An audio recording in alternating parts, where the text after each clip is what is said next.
Okay, cool. We're on air. Welcome, everybody. I thought I'd do a GamerGate Tonight stream due to the immense amount of happenings over the last week and being kind of out of the loop, so I brought some people on. We've got the Ralph Retort, Sargon of Akkad, Roguestar, and Jade. And we're going to be talking about just the monumental victories of the last week because there have been so many, it's almost hard to believe compared to the last 2 months. The momentum has picked up magnitudes more than it was previously. So does somebody want to start us off? What happened today? Social justice meltdown. What has been going on the past couple of days? Just an absolute denial of reality. What is going on with them? Well, that's their typical MO. They refuse to address what actually happens in reality. They love to pretend that things are one way when they're completely the opposite. And I think seeing that in a corporate way is fucking amazing. Watching Gawker blow up is amazing. But literally, right? Feminist Frequency's latest tweet. Mm-hmm. It's not a coincidence that it's always men and boys committing mass shootings. The pattern is connected to ideas of toxic masculinity in our culture. Full Macintosh, right fucking there. That was obviously written by him. You know. Well, have you noticed her approach after the Utah event where she started talking about guns? I know that they've hinted or they've talked about, kind of put feelers out about wanting to make it a culture war, using that kind of language to define it as a culture war. If you go back and read the, I'll tweet Devon Sutra's Guide to Ending Gamers. Read it. It reads like a battle, like battle instructions. Well, that's where the money is, though. I mean, I think to somebody like a Sarkeesian or McIntosh, gaming is a springboard into bigger issues, and I think you're going to start to see that over the next couple of weeks as they try to make it into some other issue or something bigger or more encompassing. Yeah, so, I've got a theory about this. Let's hear it. Of basically how to define it. I actually spent all afternoon writing a script about this, and I don't normally write scripts.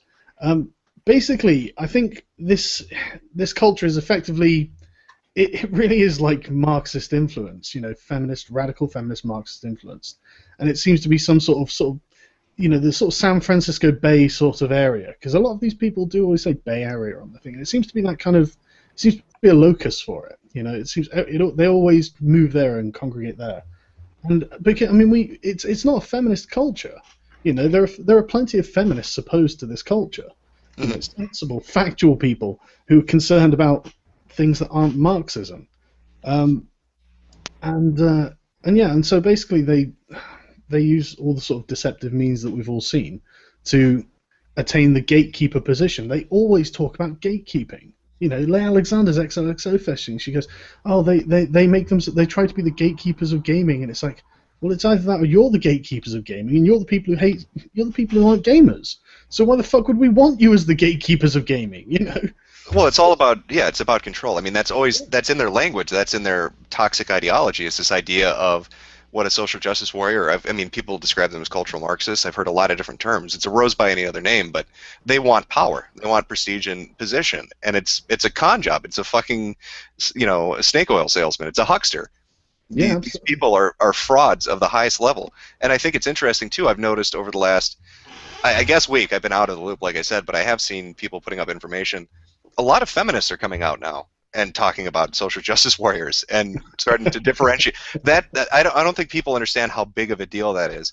If you can get normal, you know what I mean, not crazy SJWs, but just normal feminists to come out and start talking about social justice warriors, you've won the battle. When they start saying we don't want these crazy fucks associated with us.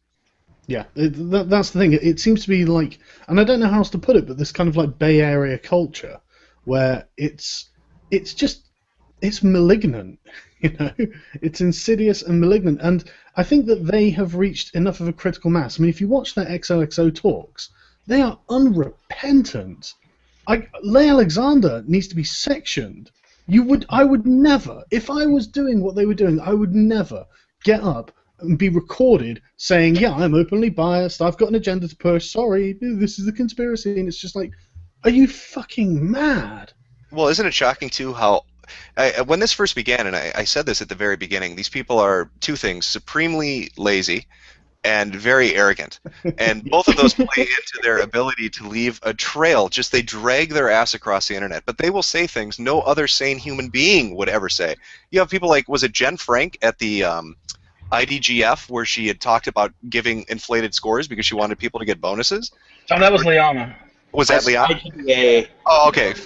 My mistake. That was Liana. But you have people saying shit like this. Nobody in any other industry would ever say that.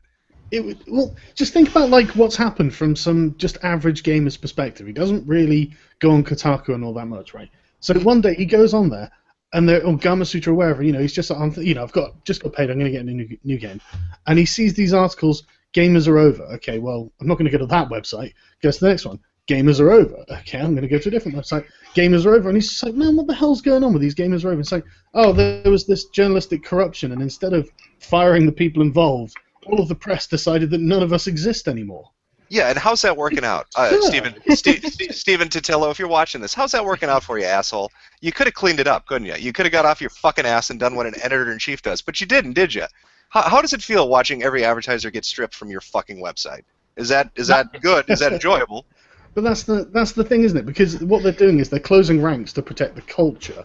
Oh, it's going to look, yeah, how is that going to look on a resume? Do these people think anybody's going to hire them? When they burn Gawker to the ground, when Polygon is bankrupt, when Gamasutra is, at a fucking garage sale because nobody wants to touch it, do they think that somebody's going to be like, I want to hire the guy that made that happen? Let me hire Patricia Hernandez. She did such a great job. That's why they're flailing. That's why they're flailing so hard now, though. That's why they're literally just saying the most ridiculous things. Stephen Schreier said that he compared us to Ebola today, didn't he? Yeah, that's true. It's no normal person who doesn't know anything about this. By the way, did you know that gamers are the equivalent of Ebola and they're worse than ISIS, and they're probably responsible for the Holocaust? Okay, yeah, they call us ISIS because we strike terror in them, and they call us Ebola because we're killing their ass. What about the founder of ISIS said we were the mafia today? Also, yeah. They said we're the mafia, really? Yeah, it's the mafia, not politics. We're a mafia of autistic people. We're the La Spurga Nostra. That's we're what we are. KKK apparently too. He basically threatened any developer that had anything to do with the GamerGate and said he would yeah. What was the guy? Some guy today tweeted, and I didn't think it was really him because it wasn't a verified account, but apparently it is. It was the IGD. founder. Yeah, I'm on that one right now. Actually, it's Ernest W. Adams. Yeah, that's right. He's one of the founders of IGDA, and IGDA is supposed to be it's supposed to be a lobby, an organization for game developers.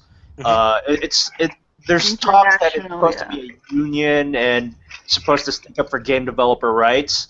But right now, he's basically saying on Twitter, if you're an indie developer and you are supporting GamerGate, watch what you say. Your business is at stake. Internet is forever. Well, yeah. Could somebody in chat do me a favor? Could somebody take that tweet and send it to fucking David Jaffe, who has said from the very beginning that these people hold no power and that nobody's job is threatened and nobody in the industry is threatened by any of this? Go show David Jaffe that, and I want to hear his fucking response to the guy saying, if you talk or if you're positive or pro-Gamergate, you're fucking done. Okay, this is what he said specifically, Ernest. If you're an indie developer and you are supporting #GamerGate, watch what you say. Your future business is at stake. #the internet is forever. That's what he said. Yeah, it is. The internet is forever, and these people are not. We'll be around when they're gone, and their organizations are gone, and their companies are bankrupt. And it's not just him. Jonathan Blow has actually been on a tirade with like hacking the NSA databases, and also outing out a lot of GamerGate Anonymous, and also threatening aspiring game developers who support GamerGate. He's basically saying, we will out you and we will blacklist you from the industry. Just go to Jonathan Blow's fucking feed and you can see that whole fucking thing. And see, this is what drives me nuts. You have people like, don't get me wrong, I like Jaffe. I know people have argued with him. I know he has a position people don't necessarily like. My problem with him is it just seems like he's disconnected from the reality of what's going on. These people all know each other, they fucking stick up for each other, and they will fuck with your career. And now they're being open about it. They're making statements saying they're going to do that. How can you sit on the fence with that? How can you be a moderate or a neutral when these people are saying shit like that? It boggles my mind. They won't let you. I mean, look at Boogie. Look at his tweets. I saw him the other day. He was like, look, I've really, really tried to remain neutral, but I keep getting attacked for being neutral. And it's like, yeah, it's not GamerGate attacking for being neutral, is it? You know, like they're a hegemonic culture. They know that all of this comes crumbling down if they don't win. You know, they can't just exist in a sort of smaller state. Well, yeah, but what's coming crumbling down? That's the thing I think these people need to ask themselves. Like, if you're sitting on the fence, and you know you're worried about it collapsing, what's collapsing exactly? The corruption? Is it the nepotism and the cronyism? Like, you should want that to collapse. You would want an industry, whether it's reporting or game development, that's free, that lets an artist make the product they want to make, that lets somebody produce something they feel good about. But these people, they're fucking poison. They're poisoning our hobby. And this sitting on the fence shit isn't going to work. And you didn't like Boogie. I feel bad for him. I think he should. You know, personally, I would like him just being pro GamerGate. But he tried to be so nice. He tried to be so fucking nice and just say normal things, sensible things, and he got shit on by. Look at what they did to him at fucking NeoGAF, for Christ's sake. They just tore into that poor fucker. He didn't deserve it. He doesn't deserve anything like that. No one does. No one deserves what they throw at them. It drives me crazy, and they talk about things like hegemonic masculinity. It's like, can we talk about hegemonic Bay Area fucking culture for a minute instead? Because that seems to be the real problem that everyone's having. You know? It is. It's way too condensed geographically. These people, it shouldn't be like that. It really shouldn't. And what you know, it makes me wonder, like, what's the fucking point? If you're some kid and you're getting your degree and you want to fucking be a game developer, look at the shit you got to deal with. Look at the fucking hoops you got to jump through. You can't just make a game. You got to agree that white male patriarchy is terrible and, you know, all this other fucking buzzword bullshit that's been dredged up from Tumblr. And all you want to do is just make a video game. What the fuck? Yeah, it's crazy. It's fucking crazy. And I just can't believe the things they'll say. I am flabbergasted. I've just got so many fucking tweets on my fucking Twitter thing where I've just screen grabbed something insane, just like some logical contradiction or absurdity. I saw one of them say, "Well, it turns out you can have misogynist feminists then." Oh, of course, because anybody that disagrees with groupthink is obviously tainted somehow. You can't disagree with them, and if you do, you have a flaw. You can't be a feminist and not a social justice warrior. You internalize misogyny. You can't be gay and not be a social justice warrior, because obviously that's, I don't know what, hidden heterosexuality. What would they call that? I don't know, but that's the point, isn't it? When they say misogyny, they're not saying hatred of women. They're saying hatred of the Bay Area culture. You know, that's what they're attacking. If they're calling feminists misogynist because they're of a different culture, then well, and that's been my point with these Tumblr. Like, when I started doing the Tumblrisms videos, when I talked about SJWs on that particular website, I kept trying to drill that home. It doesn't matter what group it is. It could be any group, LGBT, fucking feminist, gamers. It doesn't matter. These people will fuck it up. They're not part of you, and if you go against them, they'll destroy you. Yeah. And look at what's happening to Gawker. Gawker is going to go bankrupt. It's going to burn to the ground. I can't stress enough with everybody that this isn't just Gawker, because all their advertising is focused on Gawker Media. That goes towards the parent company Gawker. That goes to the Gawker blog. That goes to Kotaku. That goes to Defamer. That goes to Lifehacker. Yeah, the basic asshole of the internet. If we win, that's a huge fucking win, guys. You know, we would have avenged fucking the Hateful Eight script when it leaked out, and everything else that Gawker Media has done. So everybody should, you know, take this seriously, that we are fucking driving a blow to Gawker right now. Well, send us a thank you. It's so awesome. I want I want advertiser every day. I just want that. Just every single day. Two advertisers a day would be awesome, or something. Well, you're going to reach that point. I mean, it's picked up steam. It's snowballing to the point now where it was just an advertiser maybe every few weeks, then one every week, then you had a few every day, because they feel comfortable. Yeah, the more that do it, the more that come out and say, we're done. We don't want to be a part of your company. We don't want to associate with the stuff that you're doing. It's killing our brand. You're hurting our market. The more they come out and do that. And again, Intel led the way. I mean, Intel really fucking, look at the heat they took from these people for daring to say they don't want to advertise on a site that's shitting on the people that buy their products. Yeah, and I think they called them craven idiots yesterday, I think. Yeah. I couldn't believe that article. That was just that was a horrible article. That was just, who approved that? I guess Max Reed did. Well, and then you got people like, what is it, Sam Biddle, that basically Yeah. shot a bullet in Gawker. Now he's not working at Valleywag anymore. I saw a tweet saying that that was a decision before Gamergate. My ass. He got booted out to the curb because he cost them fucking money. I don't know. Do you think he'll come back in 2 weeks like Jen Frank or something? Oh no, obviously he's got a sterling reputation. Everybody wants to hire the guy that lost Mercedes-Benz. Please come work at my fucking advertisement. Yeah. Uh, I just I think the thing that's floored me the most is I've been looking through the Gamergate tag and kind of reading up on some of the stuff I missed, and it seems like people are killing it. Like people are knocking this shit out of the ballpark. So I'm wondering, like, well, there's like a little bit of infighting here and there, and there's a little bit of doubt here and there. Like, you guys have all the people that have taken part in this Gamergate thing. You have crushed a multi-million-dollar company. You've stood up against the biggest PR blitz you're probably ever going to see from mainstream media, and walked away unfucking scathed. Nobody's done that. Occupy Wall Street fell on their ass. Anonymous didn't. They weren't able to do it. But for some reason, a bunch of spurgy gamers can. That's just amazing to me. I like the fact that taking down Gawker is a service to the Western world. There is no one who won't be in our debt after that. You don't get as much. Wait. They're saying he got promoted. And he got moved to. He got moved to the main Gawker site. Yeah. Yeah, he got promoted to head. He got promoted to head janitor. That's what they did. Yeah. It was one of those promotions. Yeah. Exactly. Where did he get promoted to? Yeah. They moved him to the main know. Gawker site. Yeah. Well, he's an expert in bullshit. I mean, look what comes out of his mouth, so he's probably good at mopping it up. Yeah, he's the head janitor at fucking Gawker HQ. That's my question.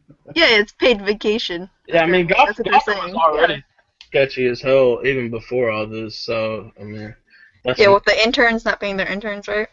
Yeah.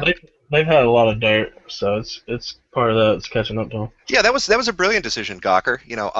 Steven, I hope Steven Tillo watches this. Yeah, Steven, that's you got a great company there. Don't pay your interns, shit on your advertisers, have people pick fights with fucking bully victims. You guys are really, Steven, you're doing a great job, you fucking moron. Really brilliant work over at Kotaku and Gawker in general. It's a good job.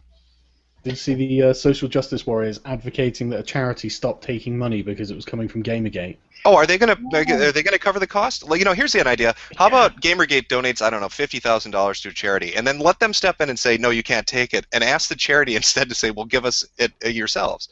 They'll never put the money up. Social justice warriors aren't going to cover the difference. Are you fucking kidding me? I think that's effectively what's happening. But I don't think they've challenged the social justice warriors. I can't remember who was doing it, but it was something like $100,000 or something. Wasn't it? Am I remembering this wrong? At this point, there's been like the people that have been pushing this have put again $70,000, wasn't it, for the Fine Young Capitalist? Yeah. You had 10,000 for anti-bullying. 12,000 for anti-bullying. It just doesn't stop. The amount of money that's been just fucking given away for causes that people thought are good, and they keep painting this narrative that all these people in Gamergate are misogynists. They hate women. They beat puppies. We're giving money to fucking female game development and anti-bullying bullying charities. What the fuck are you talking about? What have you guys done? You haven't done shit. That's it. Validated through right action, isn't it? Yeah, that's the thing. Our fucking actions speak louder than our words. All they've got are their words. They haven't done shit. Where's your fucking donation to anti-bullying? Where's your fucking donation to female game development? You sure talk about it a lot, but you don't really do anything, do you? Yeah. Shall we talk about their actions? The things they do, because if they speak louder than words. They bitch on Twitter. That's all they do. What kind of people tries to make a charity give back money? Like, I don't even know. What are they going to show up at the orphanage and take the money out of the food out of the kid's fucking mouth? Like, what kind of people are they? Yeah, there's no depth to which they won't stoop. That's the thing. I've decided that nothing they actually do is now. I may be shocked by what they say, but I'm not shocked that they'll do it because they just don't seem to have any standards. Apparently, someone's saying it's 16,000 for anti-bullying. And then 1,100 for UNICEF. Yeah, it's ridiculous. You can't even keep track of it. Gamergate has given so much fucking money to charity at this point. You can't keep a running tally of it. It's too much. It's too many fucking organizations. And we're the monsters that lurk in the darkness, apparently, according to MSNBC and others. We're the fucking boogeyman under everybody's bed. I got a suggestion for a new charity that Gamergate. No more charities. No more charities. No more? We've done so many. We've done so many. Screw it. Let people do it if they want. What is it? Wait, what is it? I was thinking once the holiday season gets closer, how about donating to the Wounded Warrior Project? That's for veterans coming back from enduring freedom and Iraqi freedom. Mostly guys who need, what do you call this? Need prosthetics. So I think that's one of the charities GamerGate can give to if they're feeling like it. So I don't think that's a bad idea. Fuck, I guarantee you. Oh, go ahead. Sorry, yeah, just to point out that the American government's notorious for stringing their veterans out. Look into it, man. They fuck their veterans over. Somebody's saying we need to donate to Autism Speaks. No, we are Autism Speaks. That's what gamers are. That's how we spend thousands of hours in WoW. We are autism incarnate, and that's why we're kicking their ass. We're dedicated. Well, we could. I was talking to King and Paul about this. We could also donate to a human trafficking charity. I was thinking about Mighty Nepal. I support human trafficking, Jade. No, anti. They need money to help kidnap children. Let's get on that. That's good. You know what I meant. Is it located in San Francisco? No. Oh, good. Sorry. So, I mean, what is the count of advertisers that's left? I was familiar with UAT and Intel, with Scottrade, Unilever, and Mercedes-Benz, but I hear there are more that have come off since then. Adobe. Yeah. Adobe's basically saying, nah, we won't deal business with them anymore, and we stand against bullying. So good for Adobe. Good for fucking Adobe. Colgate, BMW, Mercedes, but we're not sure about Mercedes because they said that, they pulled their advertisement and then they paused it for a day and then, brought it back on. I think there was talk about Hulu for a little bit. Yeah, and again, the amount of success is amazing. Everybody since the beginning was saying shit like, oh, you need a leader, you need a fucking council, you need a doctrine, you need to police each other, you need to do this and that. The reason this has worked so phenomenally well is everybody's doing their own fucking thing, and if it works, people follow it, and if it doesn't, they don't. It's just like gaming. It's a It works by like collective disapproval, basically. I mean, if you're doing something too many people don't like, I mean, it just doesn't get done. People don't follow it, so. Yeah, pretty much. I mean, essentially, it's that. It's allowing the group to actually decide what they want to do without forcing it on them. Right. And it lets people be motivated, and when they're invested in something they think's a good idea, they work harder for it, rather than being told it's a good idea and then feeling like, I don't know. Yeah. But I mean, we're approaching the point now, right, where mainstream media has gone on to the next fucking thing. Maybe they're going to go look for that Malaysian flight again. I don't know, but like they've given up at this point. So Gawker's on its own. Polygon is it's on its own. These assholes are in our ballpark again. So I don't know what they're expecting, but it's not going to be a pleasant fucking month for them.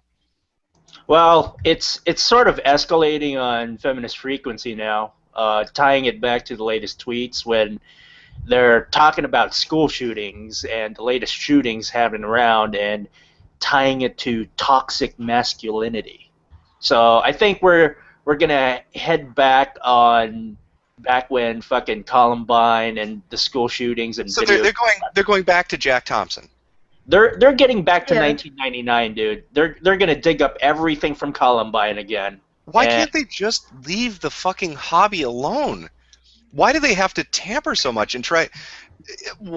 Like, aren't these the same people that made the argument that no, the two different pieces are different? You can't say that just because I disagree with the idea that violence in gaming causes violence in real life doesn't mean that I can't agree with the idea that sexism in gaming causes sexism in real life. But now they're going to turn and do the violent video game shit.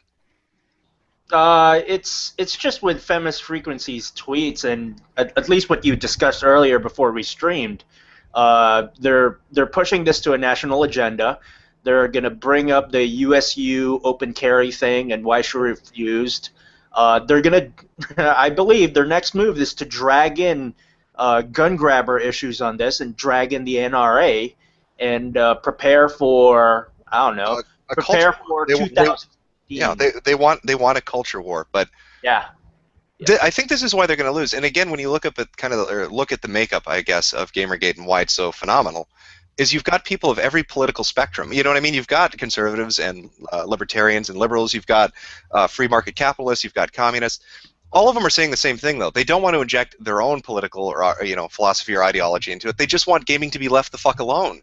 So these people that want to make it into some national agenda, like feminist frequency or whoever happens to be, that's why they're failing. We just want to play video games. Just fuck off. Yeah, it seems to be about like a point of principle now, doesn't it?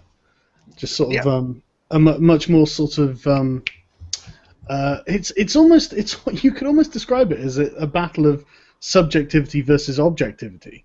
You know, they just everything they say is just about themselves. Every fucking word. I mean, I'm going to read some out quickly. Dogpiling, a group overwhelming through volume. Sea lioning, pestering a target with unsolicited questions delivered with a false air of civility. Gish galloping, flooding the debate space with an overload of minor, often reworded issues. Gaslighting, presenting false information with the intent of making victims doubt their own perception, memory, or sanity. Who does that group apply to? What does It applies to them. That's why they're so familiar with the terms. That's why they use them so much. Yeah, that was tweeted by Feminist Frequency, and it's just like that is just you admitting what you are. I think I don't know. I'm positive though. Looking at everything that's been accomplished and everything that's happened, we're winning. I mean, we are legitimately winning. Nothing they have done has stopped it. Nothing will stop it. It's just caused it to grow. It's twice the size it was before they got on the mainstream media. Well, yeah, we get to thank Stop Gamergate 2014 for actually. They have doubled our traffic. Thank you, hashtag that has failed. Didn't it cause ISIS to come out and denounce Gamergate, though, putting them de facto on the same team as ISIS? Yes, they did. Actually, ISIS actually came out and used the Stop Gamergate hashtag. Yeah. Well done, Social Justice. I'm impressed. If ISIS denounces you, oh my god. Not many people are on the same team as ISIS. I mean, it's so hard to be on their team because they're a bunch of freaking terrorists. So, well done. Sorry. But no, I'm just.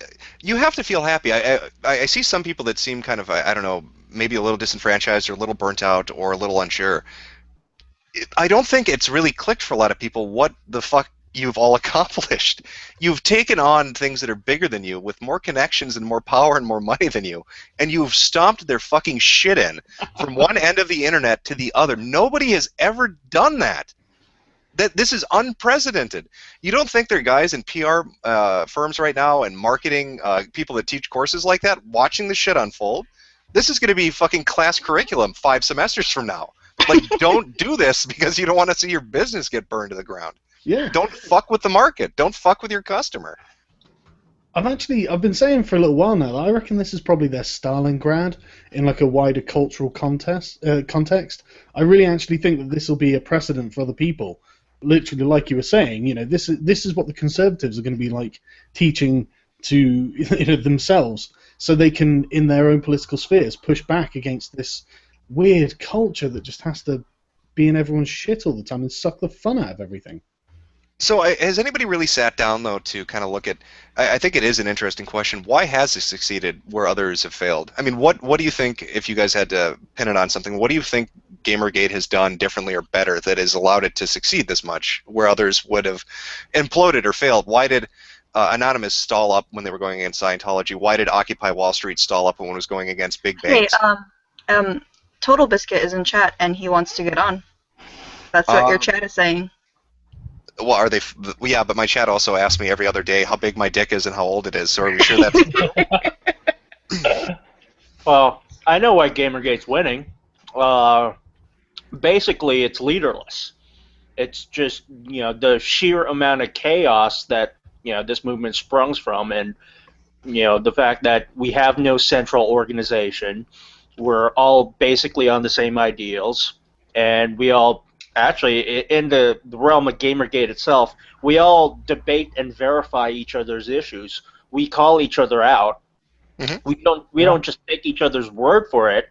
I mean, I've been screamed at from the very beginning here. So the fact that GamerGate is doing the job that game journalists should be doing is speaking for the success in itself, and digging up fact after fact after fact and exposing scandal after scandal, that's what makes GamerGate win. And, the fact that we're essentially leaderless, that, they have to target an entire hashtag without blaming individuals, so to speak, that's pretty much what has has the enemy shitting their pants because they can't fight an entire demographic when it's all solidified on each other. All Plus, I right. mean, I'm sorry. go One sec, man. Chat keeps bringing up Total Biscuit. I'm fairly certain they're just fucking with me, but on the off chance they're not, I followed him on Twitter. I can send him a DM if he follows back. If he really wants on, I'll send him a link to the Google thing. Anyway, sorry. Go ahead, Ro. Oh no, I was just gonna say. I mean, we've had bad press before too. I think that's also toughened us up against a lot of this. I mean, we've had media onslaughts, not this big, but with the Columbine stuff in the '90s, and some of the senators, Joe Lieberman and Hillary Clinton, have tried to lead stuff against games before. So I think it's kind of hardened us up a little bit. You mean we're veterans of these sort of online Right. wars? Yeah. Yeah. Yeah, they picked the wrong demographic to attack, didn't they? They really did. Special confluence of interests and experiences that have made gamers exactly the wrong people to target. Fucking idiots. Honestly, there's such morons. I can't get over it. Yeah, Total Biscuit is in chat. I see him. Oh, that's cool. All right. Well, I can. Is there a way to? I don't know. This Google shit. His Twitter guy is asleep. That's what he's saying. Well, yeah, I know the feeling.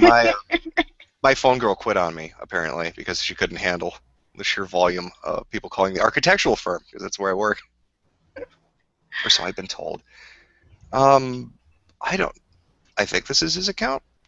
I'll send an invite. Try to send one through there. Okay. But yeah, they did fuck with the wrong demographic though. When you think about it, I mean, we're people that have we've killed the orcs, we've slain the dragon, we've fucking rescued the princess, we've fought the evil empire, we killed the space god. We're used to fighting shit like that, and we're very good at it. And so that's all it is on the internet. It's not real life. We're fucking with them on the internet. It's a digital playground. They're in our territory. This has been one of the greatest raids ever, guys. Really. People will remember this raid for all fucking time. Immortalized. Yeah. It has been good. Sorry. So I'm just trying to recap the news. So Sam Biddle apparently promoted to head janitor. Colgate leaves. Nissan leaves. Other companies have left. Adobe. Yeah. Stephen Totillo is, I guess, crying right now, weeping to himself because Kotaku's going under. What's the situation with Polygon? Are they still telling people that Shadows of Mordor was terrible because it doesn't teach you how to kiss women? Or what was the article they wrote? Yeah. Something about kiss and to kill or something? I forgot. Some god awful. Developer goes on quite often. What I think that's happening in Polygon, because one of the more decent guys, he's the founding editor. Let's see, his name's Brian Crescenti. He's actually trying to stabilize this position, at least from what he's been talking about most of the time. The guy comes from a criminal investigations journalism background. Mm-hmm. And the ironic thing about this is the guy started Polygon because Kotaku got bought off by Gawker, and he's one of the founding editors of Gawker. So he bailed from Kotaku to start Polygon and start it right, and now, the same kind of bullshit's happening at Polygon too.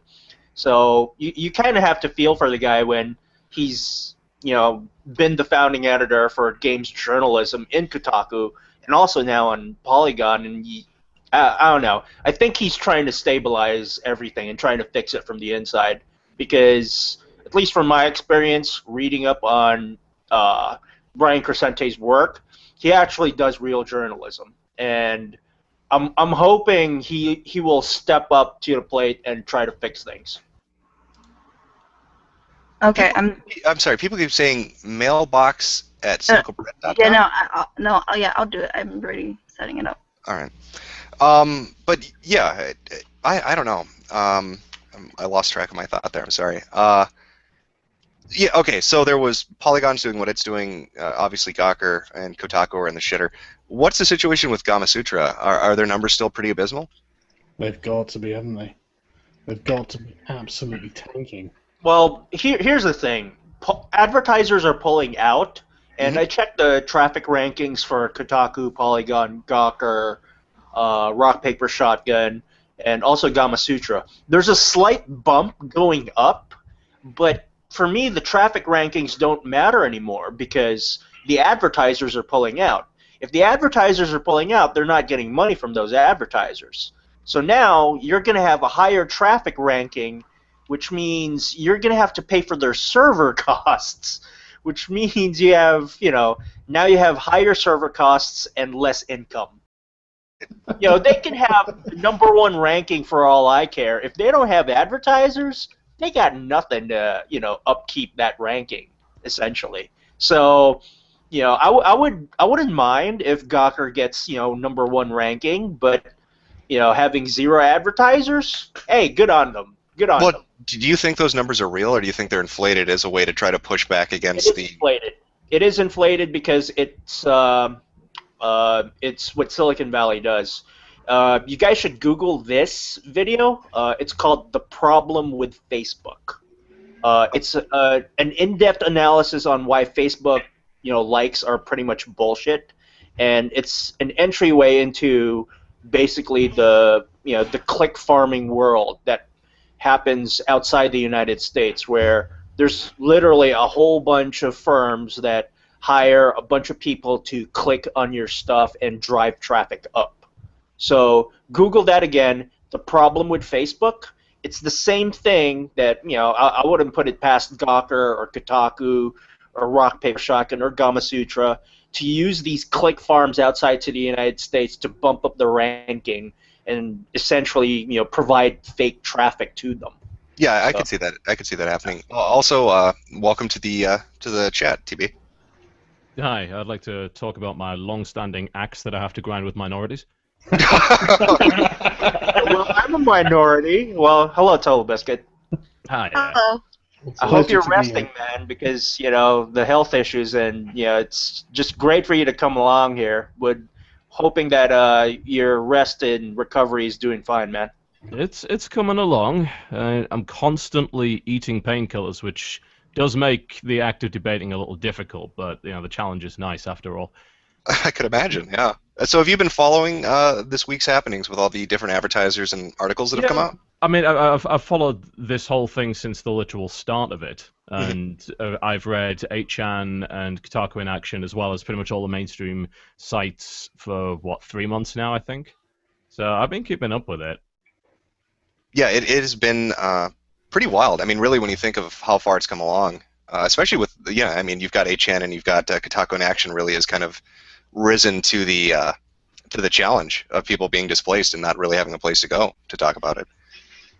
Yeah, this is very true, and it's strangely enough part of the core problem. And over the last couple of months, I've been spending a great deal of time talking to people in traditional games media via email, because I thought, this seems like the best way to go about it. And it came about initially because I was trying to get this panel together, and so we could really kind of nail this thing down. Like, I firmly believe dialogue is the way to get this shit fixed. And it was the lack of dialogue in the first place that drove everybody to this extent, and we are now where we are now as a direct result of that. And, I mean, you all probably know the story by this point. When Game Journal Pros was leaked by Breitbart, the guys who were on my panel in the same day basically said, yeah, we're not gonna do this anymore. Because we don't want to bring the heat. Basically, we don't want anything involved. We don't want to be involved in it. And since then, it's just been emails back and forth between various people. And what's really, really depressing about the whole thing is that every single person I've spoken to who is publicly anti-GamerGate has been willing to hear me out in private, but in public, really.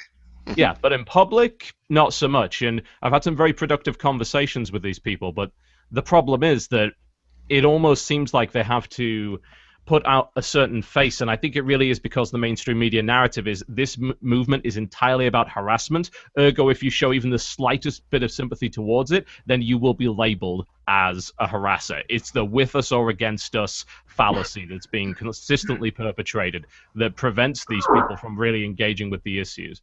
Do you think there's an element of peer pressure? I mean, when I look through the Game Journals Pro stuff that Milo had put up on Breitbart, the different articles he had put out, it seemed like there was a lot of, at least behind the scenes, pressure to keep to the narrative. You had people like Kuchera, especially, seem to really be into kind of enforcing a hold the line mentality, circle the wagons kind of thing. Kuchera is a fucking real life backseat moderator. He really is, isn't he? I don't have a great deal of respect for that guy. After he went after Eric Kane so Yeah, I long hated that ago, too. and showed his flagrant hypocrisy in the process.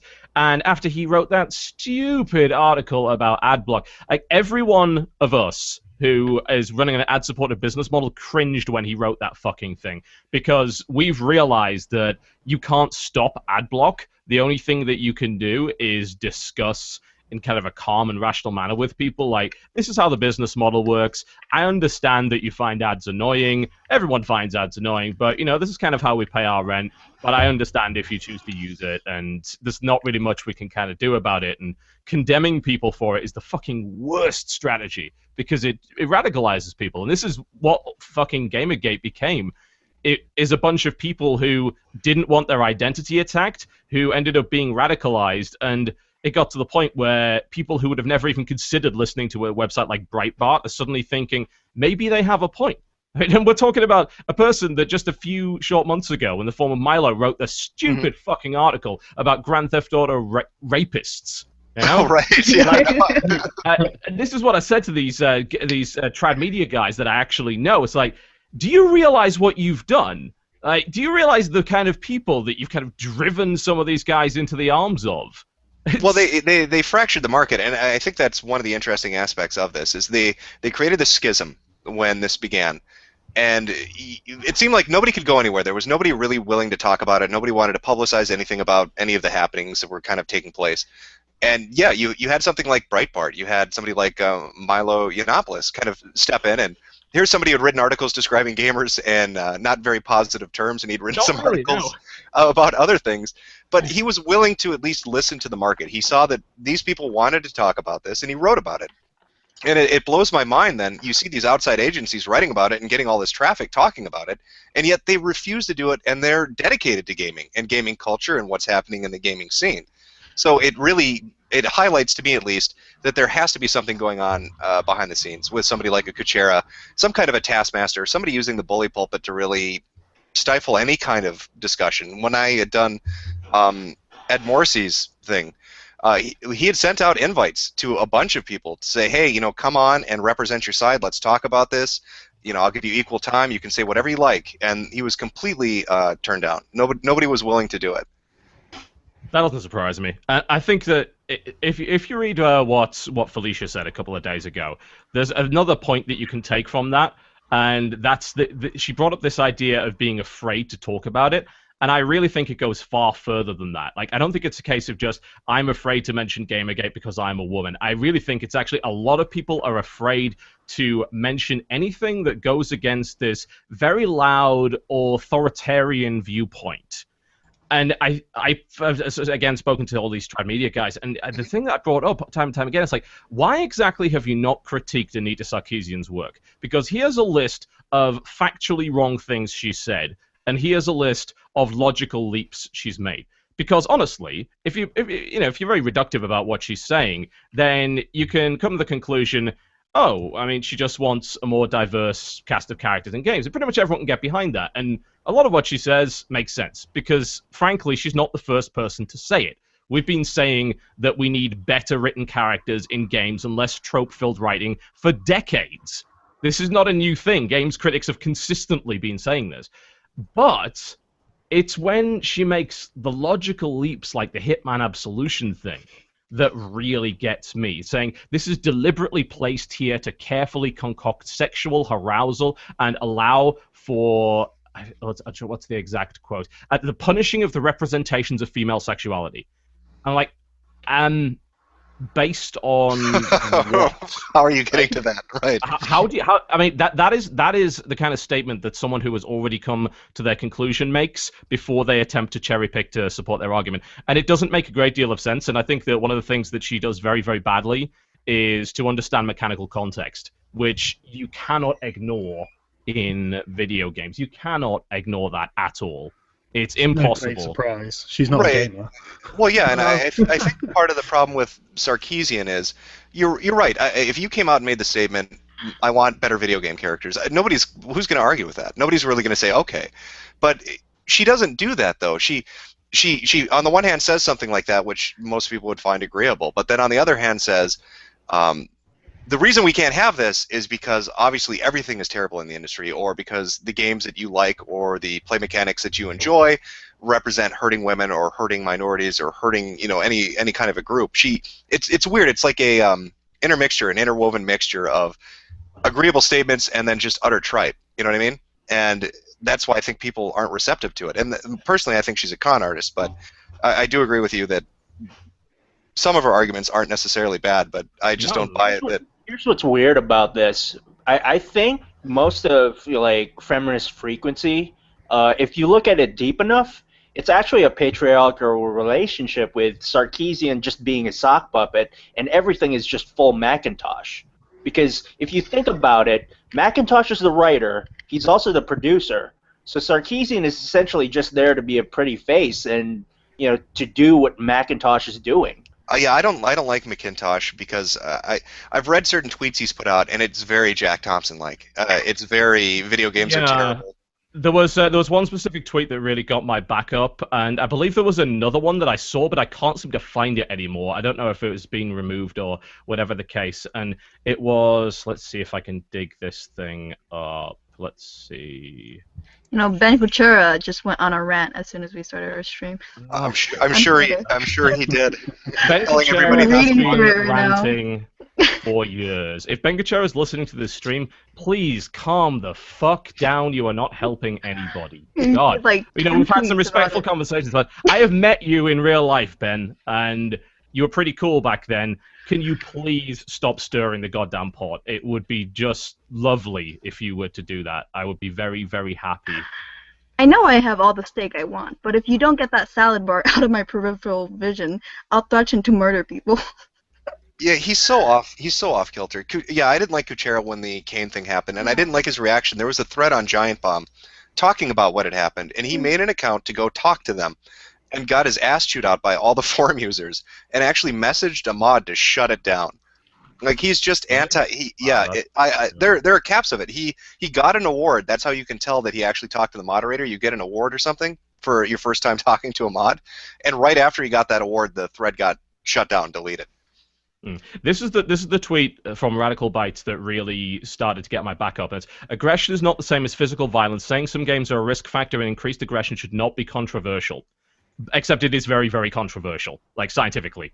And Right. You will be very hard pressed. There was one study that had some fairly tenuous links that said playing video games for a certain amount of time increased the aggression in certain kinds of people, but it was also the conclusion that they kind of drew there was that it was the simple idea of the competitive attitude and also the survival instinct kicking in that really caused that sort of stuff to happen. And that really is the sort of thing that does sound very Thompson-esque, and I'm pretty sure he's made other statements about violent video games as well. That flies in the face of science, and I strongly dislike it when people do that. And I think that that may be the reason why some people are wary of Anita Sarkeesian's videos. I personally am frankly not that wary of them. I don't think she actually has that much influence. And in reality, you are allowed to say whatever you want. You know, we approve of free speech, right? You can go on YouTube and you can create whatever video you like about whatever subject. And being wrong on the internet is not a cardinal sin. But it would be nice to have a real discussion about it. And I would love to see any major gaming website, instead of just here's Anita's latest video, say here's our opinions on Anita's latest video. And I think it was only The Escapist that tried to do that at any point. And that was a fairly short video they did quite a while ago called No Right Answer. Mm-hmm. And outside of that, that's been about it. Well, it raises an issue of impropriety. Like, you have Sarkeesian putting out these videos, and nobody will critique it, nobody will discuss it. It's always a positive support thing. And I think to a lot of people what that comes off as is it looks bad when that's the only message that's being put out, when you can never, ever question it or debate it. I think somebody was putting around or trying to get something going for, was it GDC next year, to try to get Christina Hoff Sommers and Sarkeesian to have like a that is debate. Unlikely to ever happen. Sommers. Anita will never do it. Agree to that, but she's skeptical about Sarkeesian actually joining the effort, because Base Mom wants to do it as a panel, so it's not just about Base Mom versus Sarkeesian. Credits to Foxygon, veteran with Purple Heart, for getting that set up. But yeah, the gauntlet has been thrown, and hopefully these guys actually make this a big discussion at GDC, because no one can ignore this anymore. Well, TB, you were saying that you tried to get this panel going, and it kind of petered out once the Game Journalist Pro thing happened. Do you see, or do you ever foresee any of these people ever stepping up to the plate and saying, you know what, let's debate it. Let's talk about the issues that have been raised over the last 3 months, and let's just have it out. Let's have a debate. Let's have an actual civilized argument. I think we're getting there, because I think if you read the I think the latest Polygon article that came out, and I'll be keeping a close eye on all of this stuff, because frankly, and I'll say this to everybody, for God's sake, read widely. Don't read the same echo chamber bullshit, because you will end up with a weak opinion. You will end up with this echo chamber within your own sodding head. You've got to read people that you disagree with. There's no harm in that. Don't be afraid of it. But it was one of the latest articles on Polygon, and what it did was it mentioned that there were ethical concerns. Now, it was still sort of leaning towards there's a lot of harassment going on, but it mentioned that there were ethical concerns, and it mentioned that actually, yes, some people in the movement do have ethical concerns, and that is, in my opinion, a shift away from what we've seen before that, where it was, this movement is purely about harassment, like it was a black and white issue, and that was the narrative that was peddled for this long. And I'm just getting this feeling that people are slowly coming around to the idea that they are willing to talk about it, but they're still shit scared of doing it in public, absolutely terrified of it. So I guess, do you think, kind of watching this unplay, and I figured this was going to happen eventually, that somebody at least would step up to the plate. That's going back even to the escapists with like Greg Tito. I disagree with a lot of what Greg Tito has said, but he was the only one out of this entire thing to go into those forums and say, you know what, this is what I did, this is why I did it, and let's talk about it. And I think that's why a lot of people like the escapists. They're going to the forums and talking. They're enjoying their content. And I don't know why it is that you have a Tito who's willing to do that, and look how it turned out for him. And yet these other journalists refuse to do it. And it feels like the only reason they're even considering it now is not because they're feeling, I guess, less scared, but because they understand that this boycotting and contacting advertisers and has an effect on the bottom line. Do you think that even if they come to the table that the damage is so great at this point that nobody will trust them, or that it's too much to mitigate? You can't undo this kind of damage. I think that you can undo it, but I think that also people have to be willing to accept that wasn't the initial objective to try and get these people to admit wrongdoing and to actually talk about journalistic ethics. Because I tweeted a couple of days ago, and I was very concerned about some of the stuff that was being said in Kotaku in Action, where it was people saying, nope, too late, too late. I disagree. It's never, ever fucking too late. If you are looking to get these people on your side, and you're looking to get these people to serve you as the consumer, then if they offer a sincere apology and they actually offer to realistically come to the table with you, then you've got to let them do it. You have to. Because if you don't give them a way out, and then all they're going to do is they're going to keep circling the wagons, they're going to keep peddling the same narrative, because so far, at least in the mainstream media, that narrative has been working. It might not have been working with us, but it certainly has been working with the mainstream media, and the more they keep parroting it, we've seen the power of the media, the more they keep parroting it, the more people will actually believe it. And eventually, will GamerGate sort of peter out? I mean, it probably. I imagine it will eventually. Every movement has a shelf life. But I just dearly hope that they will be willing to talk. And that's all I've wanted from the very start. But it's just been so depressing to see people who are not willing to do that. But I think we might be getting to the point where some people will. And when that happens, then I think we can start to really get away from this idea that that a section of the movement is about harassment. There's this one thing that I said to them, and I've said to everyone that I've discussed this with in private. Look, if you truly believe the movement is about harassment, then stop talking about harassment. Start talking about ethics. Because what you do when you do that is you starve the people who are actually perpetrating harassment of oxygen. These people want attention, and you're giving it to them. You're giving it to them every single day. You gave them MSNB fucking C. Right. What? It's a troll's fucking victory dance. It really is. Mainstream media on a platter. What are you doing? What the hell is wrong with you? See, I don't think they really. I think people, at least the people that I've been paying attention to, have kind of picked up on it. But there are third parties that are actively stirring the pot to try to get reactions. And yeah, MSNBC sure as hell is fuel to the fire for that.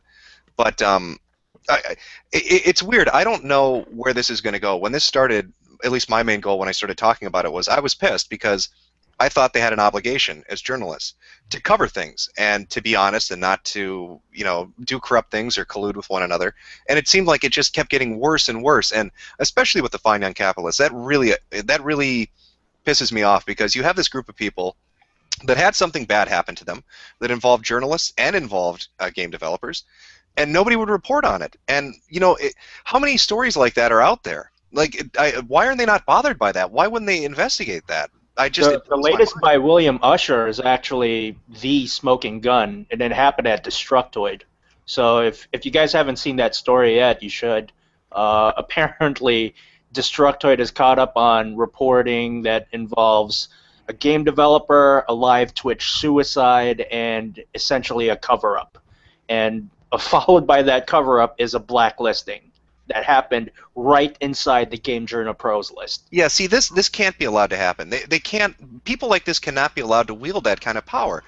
I know it's just games media. I get it. People say it's just games journalism, but they have an ethical responsibility. They have standards for their profession. I'm not even buying that it's only games media. What's the biggest entertainment industry in the world at the moment? Gaming.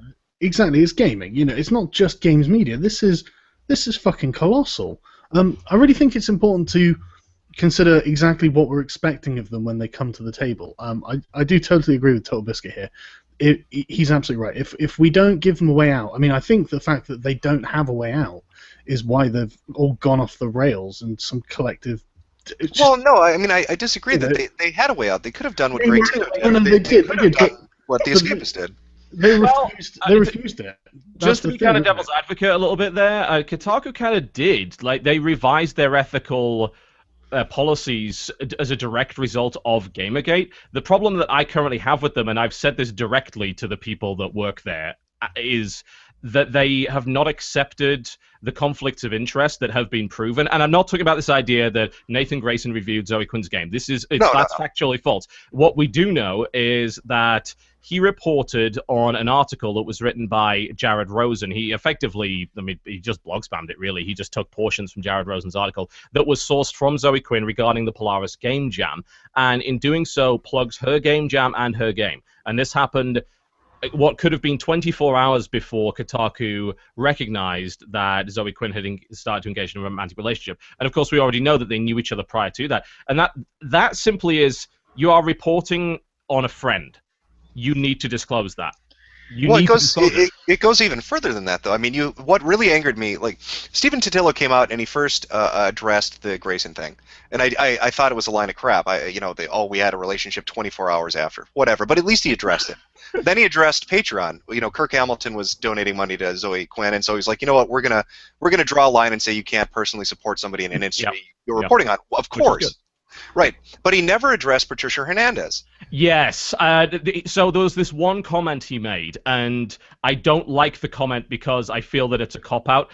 He didn't even address it in an article, he addressed it in a comment, and he said that he believed they were innocent mistakes. And I was like, Patricia Hernandez has been in the game for quite some time, and I don't believe that you believe those were actually innocent mistakes. That's not something that you can really get away with. And the fact of the matter is that they did go back and retroactively disclose it. So they recognize there was a problem, but they won't. It's like, in that situation, wouldn't you push Patricia to apologize? Well, or wouldn't you write this up? Actually, that was exactly my point. The thing is, you are right. They've made lip service concessions, but they haven't changed anything.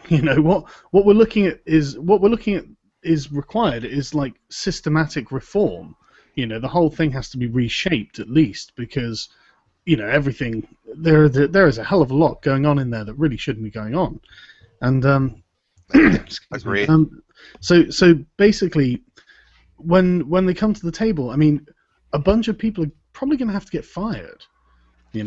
Well, it raises concerns about, Stephen Totillo's position as editor-in-chief. As editor-in-chief, he should have oversight on his staff. I mean, he should know this stuff. So it raises either one of two things. Either Stephen Totillo knew all this stuff was going on and he didn't care and allowed it, or he was unaware that this was going on and his staff is out of control. Either way, that makes him look very bad as an editor-in-chief.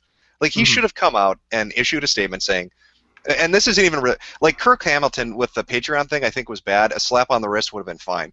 But in regards to like Grayson and Hernandez, that's a bigger issue. There should have been something more than just a hand waving it off with 4 or 5 Twitter statements and a paragraph in the editor's column on Kotaku. He really should have stepped up and done something. Anything would have been better than nothing, Stephen. You know, it just I don't know what's going on with this guy. Sorry, it's I swear to God, there's this culture, like Todd was saying, that it's a culture of fear that they create.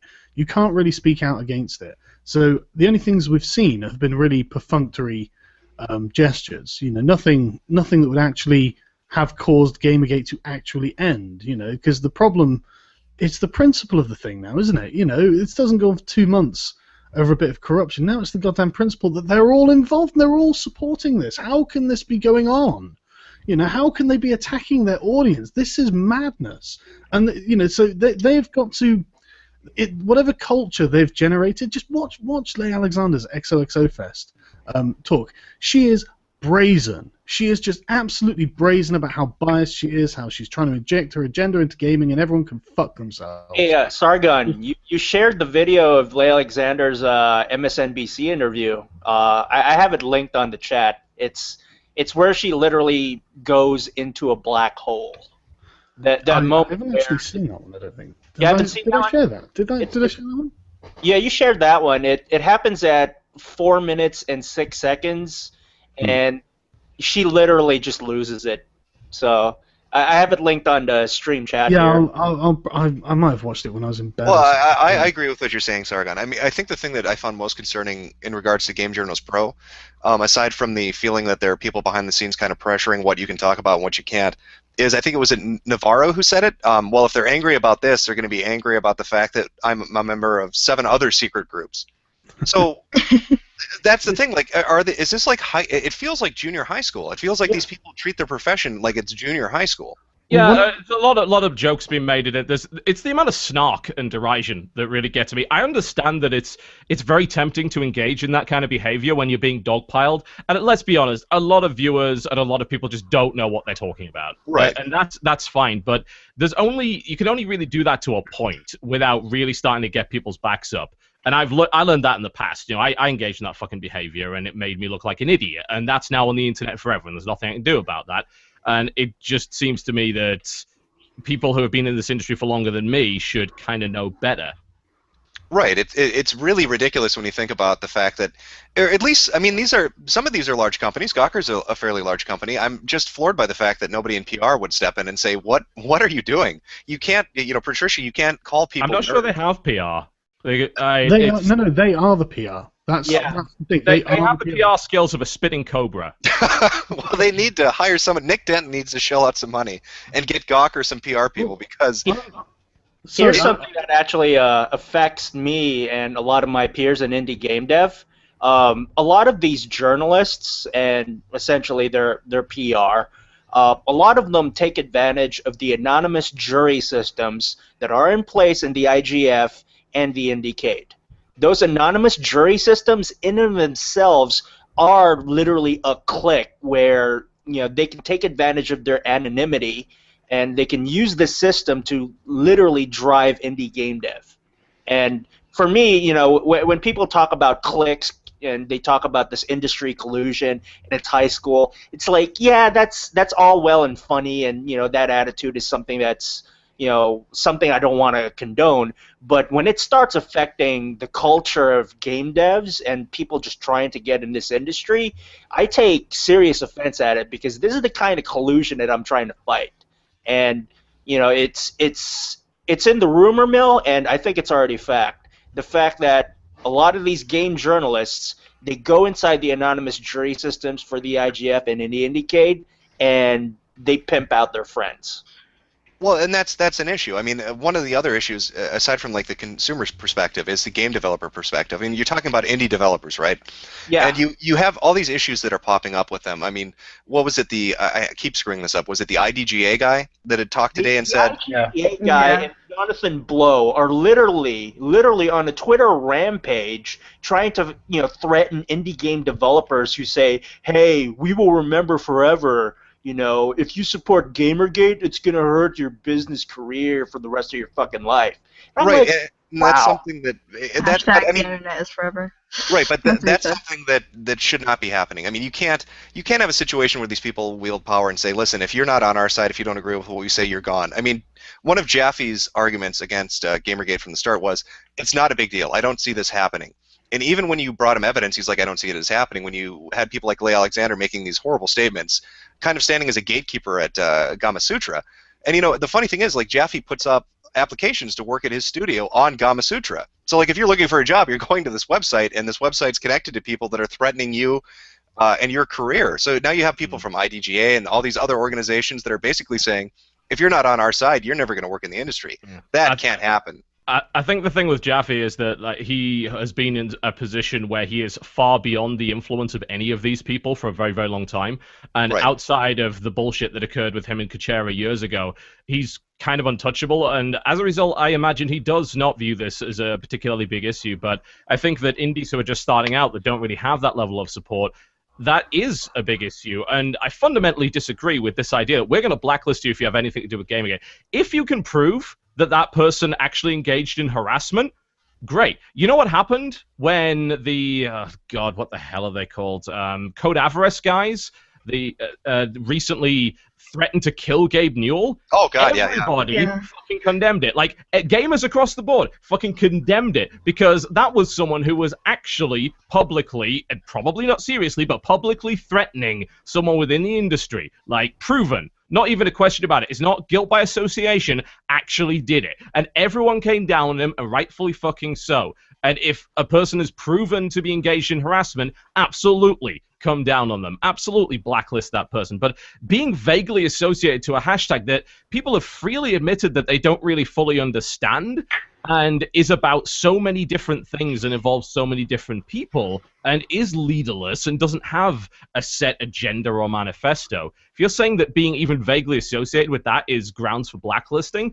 then am extremely concerned that you might have the influence to do something like that. I don't think that this IGDA guy does. Oh, and I'm sure he but- doesn't. But statements like this have been That's pretty. continually made.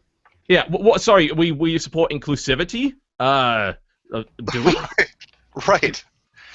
It's just it's crazy to me that these people, and again, it goes back to their hubris. I mean, they're so sorry, they're so arrogant about it. They'll make these statements and think that nothing happens. You're talking about the snark. I don't know if it's snark from him, if he's just shooting the shit on the internet, or if he's being serious about it. But Twitter. Like, It I wish doesn't- we could just delete Twitter.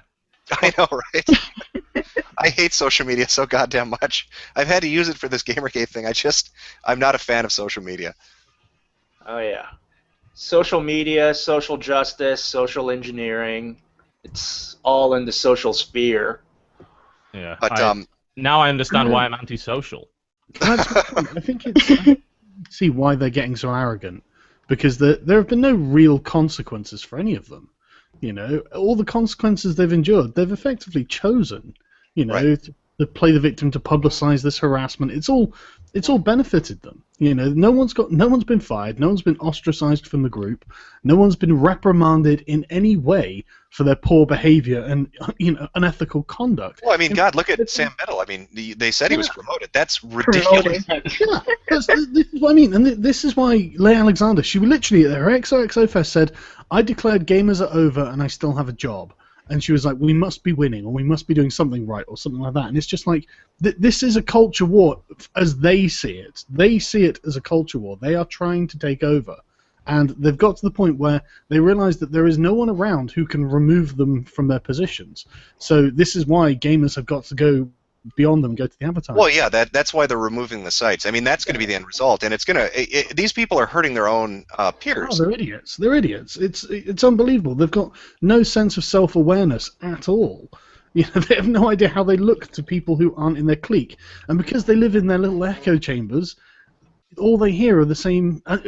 Look at their obsession with the narrative. They're so concerned about the narrative because it's weird that they've got some method in their heads of just ignoring things that are just not that don't confirm what they want to believe, and so they can just go on as a group and all just say, no, that piece of information, that was nonsense. You don't have to pay attention to that. Just pay attention to the bits we want to believe.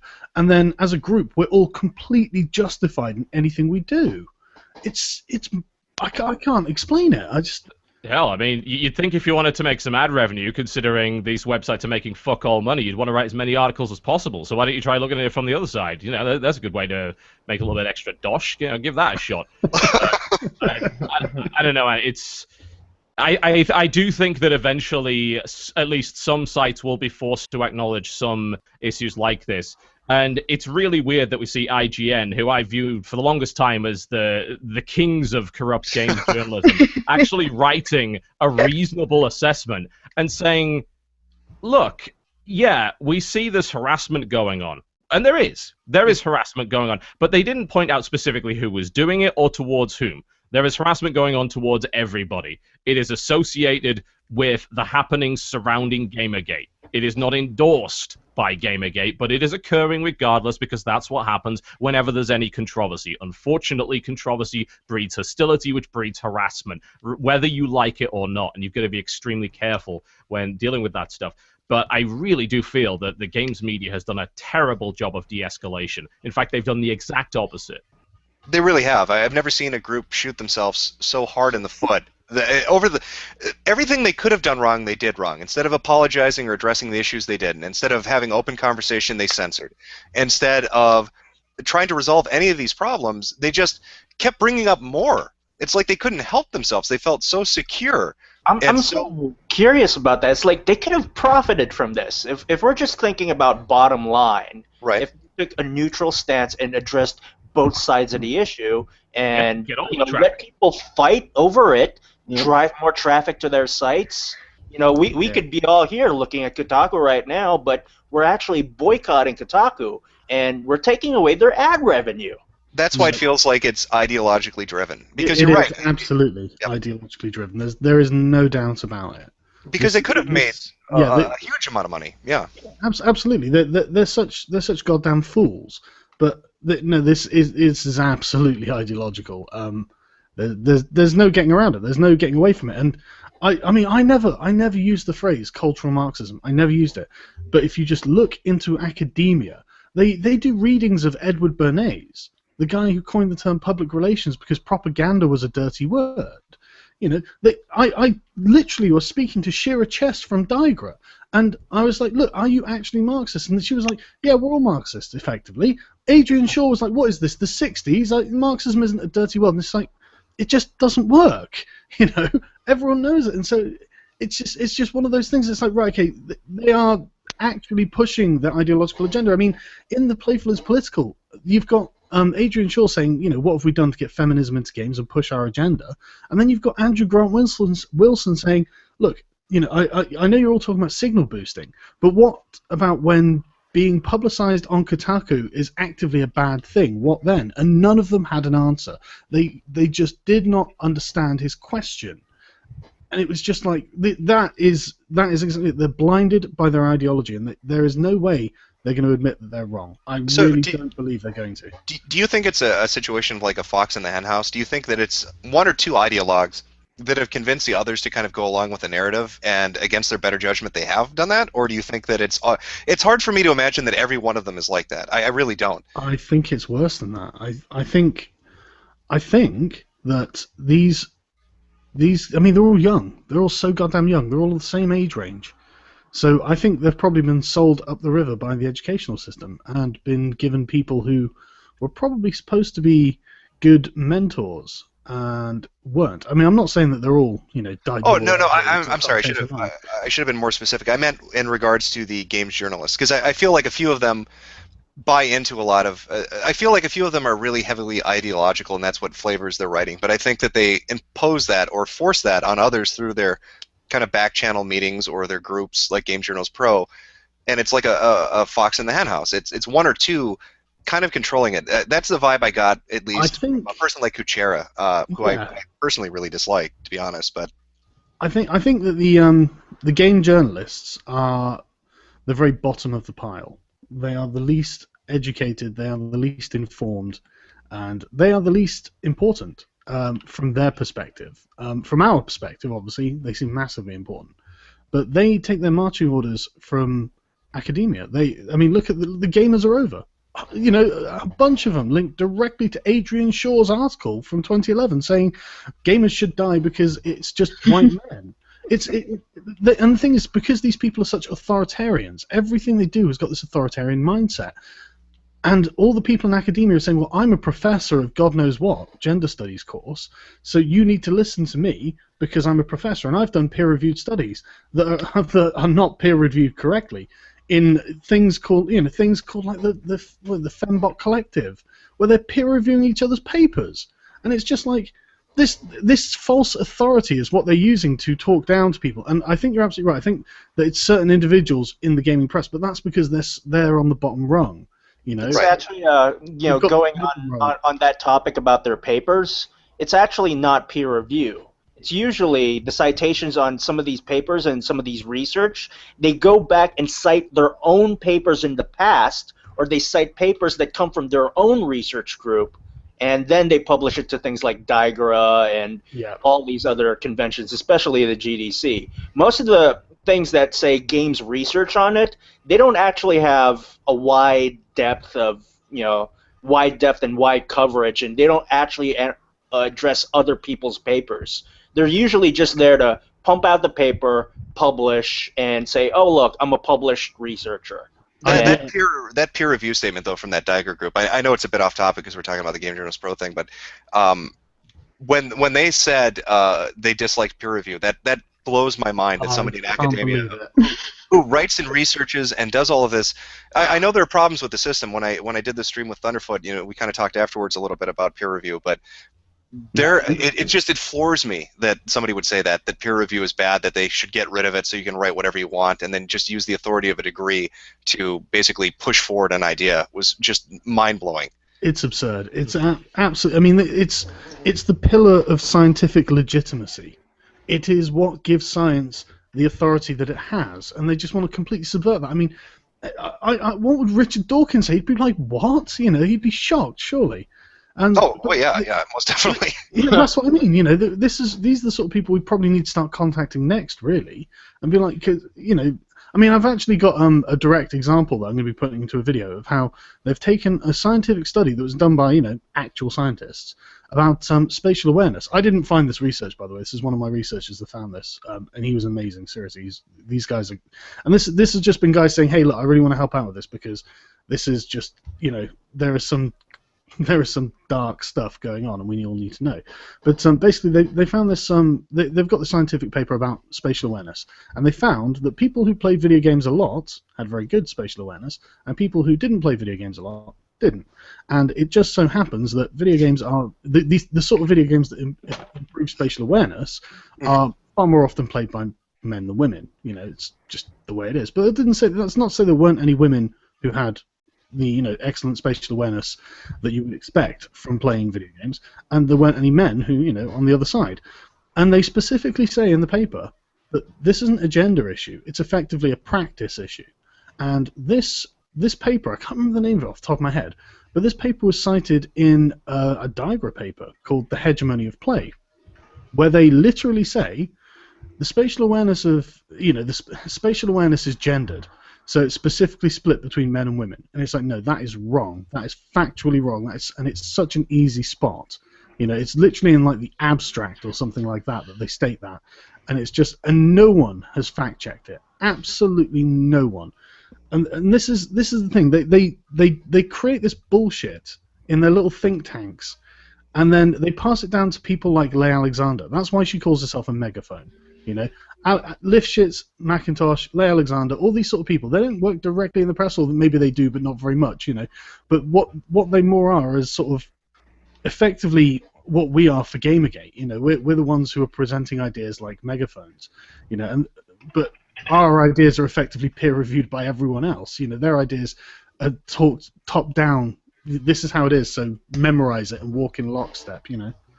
Well, that's why I think it's an interesting angle. I mean, with the idea that some of these opinions are informed by research that is not the best, and looking into that research really kind of cripples it. You know what I mean?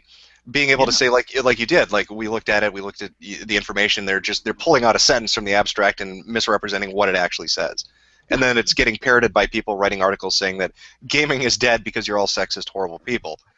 Oh, that article, that paper, The Hegemony of Play, had something like 49 citations. 49 other Digra papers reference it, and it's wrong. It's incredible. So that invalidates those papers all of a sudden. It's such a just con. It's such a fucking con. It's an ideologically driven con. Well, as lovely as this is, Chad is screaming at us to stay away from the tinfoil Sargon.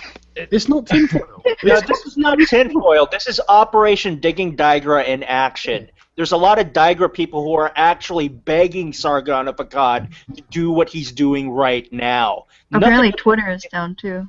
Yeah, Twitter's down. I did say that we needed to get rid of Twitter, and now it's been got rid of. So they've listened. Yeah. I mean, I'm going to be honest, I don't know a great deal about all of this Digra stuff or anything along those lines, but I do get behind the idea that there's a lot of authoritarian statements being made by games journalists, and they're starting to, well, they're not just starting to slip into reviews, they are slipping into reviews. And I think there are a number of perhaps practical things that can be done to stop that outside of kind of tackling the whole idea of we've got to stop them injecting ideologies into reviews, because people, everyone is biased, right? And I disagree with Jason Schreier's idea that objectivity is impossible, because what I believe is the pursuit of objectivity is the most important thing. Exactly. You try and be as objective as possible. And what a lot of people believe when they hear the word objectivity, what they actually are thinking is, can you wear someone else's shoes? Are you able to take away your own perspective, replace it with another, and speak from that perspective? Because that makes you useful to the consumer. And that's really what it all comes down to, isn't it? Empathy. Yeah, empathy, exactly. How useful is your review? How can you make it useful to a large number of people? You can do it by saying, look, here's my biases. I'm going to wear them on my sleeve. I'm going to say, I like this genre. I don't like this genre. I like this developer. I don't like this developer. I'm going into this review with this particular focus. But what I will also try and do is I will try and look at it from other people's perspectives. I try and do this whenever I look at a platformer, because I fucking hate platformers. I'm terrible at them. I'm just awful. But I still have to look at them, because I want to give these guys a fair shake. So I'll try and look at it from the perspective of what if I did like platformers? What kind of features would I be looking for there? And I think that when you make statements like Bayonetta is sexist, I think that that's a needless authoritarian statement, when you could have made a very interesting discussion out of that by saying, well, some people think Bayonetta is sexist, but some people don't. And here are the two sides of that. And then if you want to take a side, cool, but only after you've kind of tried to discuss the topic. Because the idea of X character is sexist is highly debated, and it's not a right or wrong answer. Like, is Bayonetta sexist? Some people think so. Isn't she? Some people think so. Let's talk about that. That sounds cool. And then let's remove this from the goddamn score. In fact, let's kill scores entirely. Because if you kill scores entirely, you can be super feminist, radical, social Marxist, otherkin, headmate blog number 47, and make your reviews based entirely on that ideology. And as long as you're not on Metacritic with it, and you're not affecting people's bonuses and people's rankings on that site, you can say whatever you want. You can say whatever you want. It sounds fantastic, right? Just kill scores. Absolutely does. But can I just clarify something very quickly? I just want to so the people in the chat know, this is a very small group of people that I'm talking about in Digra. It's not a conspiracy. It's just a culture. They all think that they're doing the right thing, and I totally agree that I imagine that a lot of people as it's filtered, it goes through people like Silverstring Media and stuff like that, and when it finally gets down to the plebs and the game journalists. No, they are. You can tell when they're talking about each other, when you're reading their stuff, when they talk about each other, they look down on these people. They think of themselves at the top of this pyramid, and they cascade their Marxist bullshit down. Which is kind of hilarious. I'm pretty sure Silverstring Media has basically no fucking influence, and like compared to any one YouTuber, has more influence than all Silverstring Media put together. And that has to kill them at the end of the day. The fact that they're being replaced by essentially consumer-to-consumer review. You know what I mean? They're getting rid of the PR and reviewing and journalism middleman. And it's consumer to consumer, and I know that irks them at the end of the day. Just one quick thing, Sargon, and then I'll shut up here. I'm going to scoot off quite soon, by the way, just letting you know. But to talk about what you're talking about excuse me, objectivity and biases. Somebody was linking this earlier, and I've been reading through the reviews, and I'm floored by this. It's called Christ-Centered Gamer. And if you go and read these reviews, they do essentially what you're talking about. They review the game as from a gamer's perspective, and then they review it from their own ideological perspective. Yes. But they break their score down. It's completely separated. So for like Persona 4, they gave it a 91, but then they had a morality ranking of 84, and they explained why that is. They're not the only Christian site to do that, actually. I've noticed that, and it's really quite responsible, because what they recognize is that even within, say, something like Christianity, people have wildly different views on morality. There are, of course, hundreds, thousands of denominations of Christianity alone that all have different views. So when you break down a score like that, you're actually being, again, pro-consumer because you're being very useful, but you're simultaneously saying, look, I'm not my writing is not defined by the fact that I am Christian or whatever. It's not defined by that. I can still do a good game review. I'm going to serve both your interests. That's fantastic. It is, isn't it? That's a great attitude. And Gorka mocked it. They mocked Christ-centered game? Yeah, it was a couple of years ago, I believe. It was either Kotaku or just Gorka in general. But it posted this article that was like, "Hey, look at these guys. How do you do? Isn't that kind of wacky?" It's like, you post articles with fucking watermelon butts and don't start on me. But no, I think it's phenomenal. I was really floored by the fact that these guys can separate that they can do both things. They can serve both purposes, cool. and they're completely upfront about it. It's not hidden. It's here's the score breakdown, here's the game by itself, and here's our personal opinion on it. They're not zealots, are they? It's amazing. I'm sorry, but if you've been out-reasoned by a Christian gaming website, then what the fuck did you do wrong? It says everything we need to know about Gorka. Oh. Yeah, they need Jesus, apparently. I think fuckers need Jesus. I think this website though is this obvious. I like it. I really like that they do this. It's a great idea. Yeah, the fact that they can do it, but Gawker, Polygon, and Gawker, Kotaku, Polygon, Rock Paper Shotgun, Gamasutra, that they can't. What the hell, man? I mean, there's no reason. I'll give one thing to Kotaku. It's that Jason Schreier pushed them away from scores a while ago. Like, he really believes in killing scores. And I'll give them that. Jason Schreier. It's hard for me to take him seriously after the objectivity thing. And then that statement he made on NeoGAF about, what was it, Dragon's Crown? Oh, he fucked up hard on that one. Like, this whole idea is like, let's stop allowing teenagers to design it. It's like, that's not what the artist is like at all. And there are plenty of examples of that exaggerated art style. And I think it's cool that we can talk about that art style, but simultaneously we shouldn't do it in is it condemnatory? Is that the word I'm looking for? I believe it is. A condemnatory fashion. Let's talk about it on its merits, and also just say, look, some people appreciate it. I'm not a big fan of the Dragon's Crown art style. I mean, fuck, you jump as the Amazon and your arse expands. It's like it's two balloons that send you into the stratosphere. It's silly. Like, it's really silly. But at the end of the day, we should be promoting diversity in aesthetics as well, right? And Dragon's Crown looks quite different to many games. It's a gorgeous game. Yeah. Yes, I mean, I don't like the art style, but I can appreciate it, you know? Mm-hmm. Yeah, his take on that was pretty funny, and watching him try to justify it was bizarre. Yeah, and I think like everyone has said really stupid shit in the past. And I think. I have all the time. And I think perhaps Jason probably, when asked about it right now, would probably regret saying that. But again, we just like I think we still kind of get back to the same point. It's if someone is willing to engage, then engage with them. Try and have a discussion. Try and have discourse. Discourse will end this thing. Well, let me ask you this: what do you think? Just hypothetically, what do you think GamerGate could do to get them to engage with us? If we could do one thing to get them to actually come to the table and talk, what would you recommend? What would the one thing be? The only thing that I can think of, because I mean that's a very difficult question, because like you're asking like what could GamerGate do when GamerGate is a leaderless consumer reports, Right, exactly. it's like what could the clouds do to make the sky look clearer? GamerGate is idea driven.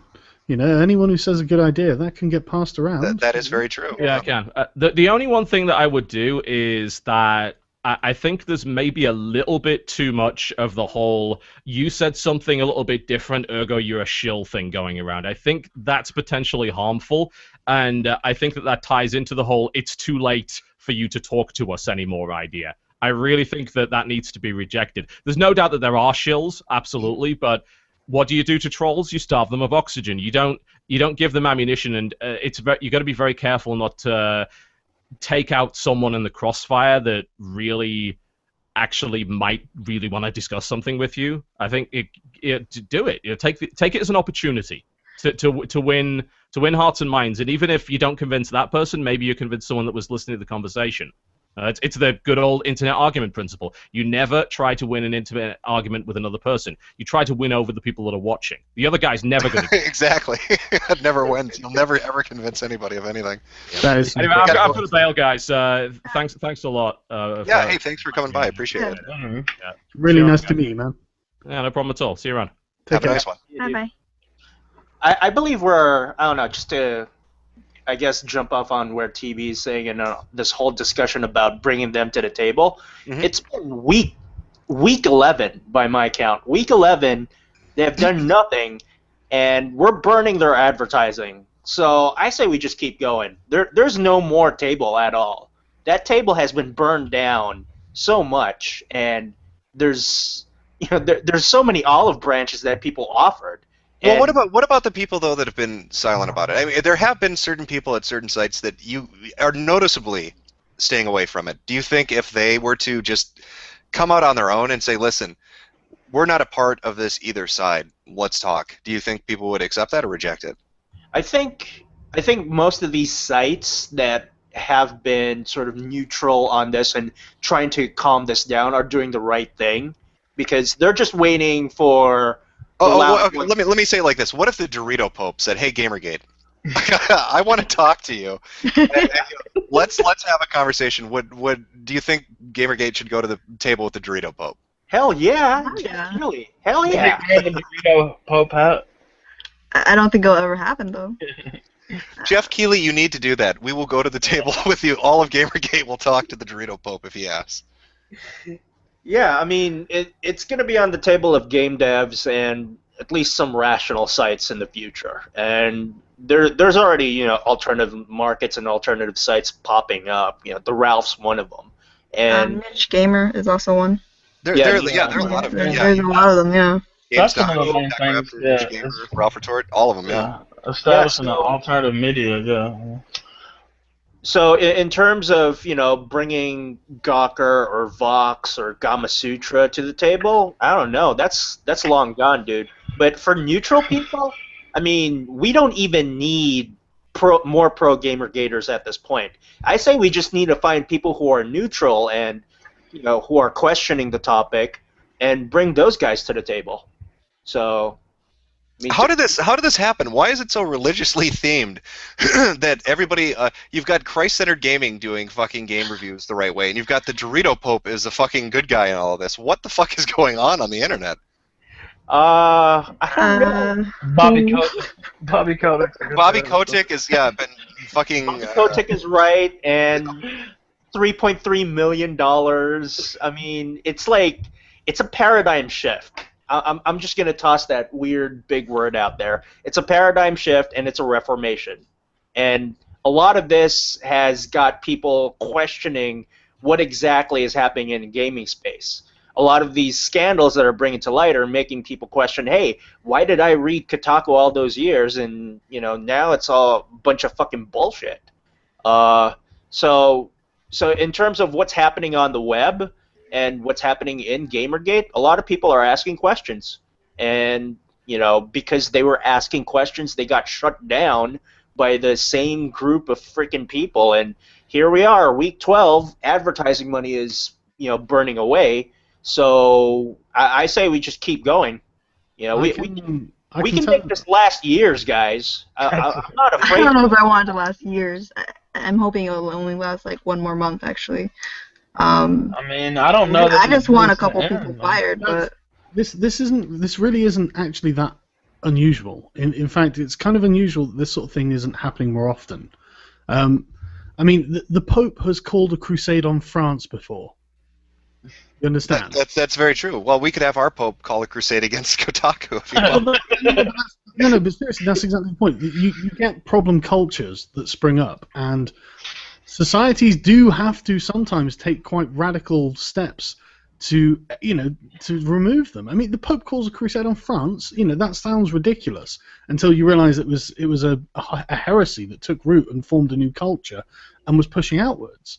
And so it's and it was a threat to the establishment. It was a threat to the order.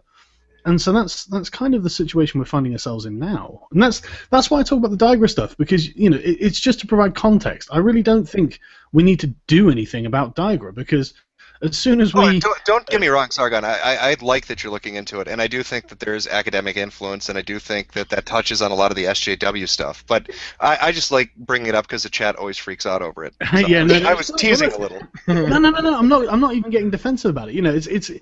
It's true. It sounds like tinfoil stuff, and it's funny. It's like I can't believe a bunch of fat men hating lesbians have caused the end of gamers. I can't believe it. It sounds stupid.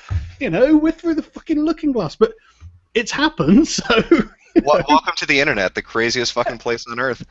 But yeah, that's the thing. We don't have to do anything about Digra. We don't have to do anything about Silverstring, because their declaration that they're social justice warrior, feminist psychopaths is enough that the extremity that we see is all we have to do is defeat that, and then where are they going to go from there?